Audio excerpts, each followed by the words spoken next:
Hello friends, நம்ம இந்த வீடியோவில் பார்க்க போகிறது தமிழக அரசு இந்த ஆண்டு பொங்கல் பண்டிகையை முன்னிட்டு ரூபாய் 3000 பரிசு தொகை, 1 கிலோ பச்சரிசி, சர்க்கரை, ஒரு முழு நீள கரும்பு அடங்கிய பொங்கல் பரிசு தொகுப்பை வழங்கி வருது.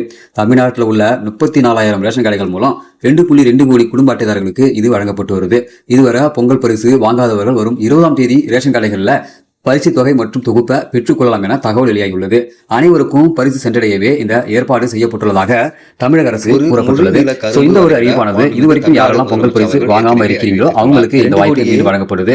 நீங்க யாராவது உங்களுடைய பொங்கல் பரிசு தொகுப்பையும் தொகையும் பெறாம இருந்தீங்கன்னாக்கா கண்டிப்பா இந்த வாய்ப்பை பயன்படுத்திங்க. நிறைய நபர்கள் வெளியூர்ல இருப்பாங்க.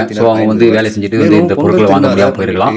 அதனால மீண்டும் ஒரு வாய்ப்பு வழங்குறாங்க. ஏழை மக்கள் அனைவருக்குமே இந்த பொங்கல் பரிசானது கிடைக்கணும் அப்படின்ற நல்ல எண்ண நோக்கத்தோட மீண்டும் இந்த வாய்ப்பு வழங்குது தமிழக அரசு. இந்த வாய்ப்பை நீங்க பயன்படுத்திங்க. நீங்களோ அல்லது உங்களுக்கு தெரிஞ்சவங்களோ இன்னும் பொங்கல் பரிசு வாங்காம இருக்காங்கன்னாக்கா அவங்களுக்கு இந்த வீடியோ நண்பர்களுக்கு ஷேர் பண்ணுங்க. இது போல பயனுள்ள வீடியோக்களை நீங்க தொடர்ந்து பார்க்கணும்னா நம்ம யூடியூப் சேனலை சப்ஸ்கிரைப் பண்ணுங்க. வீடியோ பிடிச்சிருந்தா லைக் பண்ணுங்க. மீண்டும் சந்திக்கலாம். அதுவரை மனிதர்கள் மதிப்போம், மனித வீரை காப்போம்.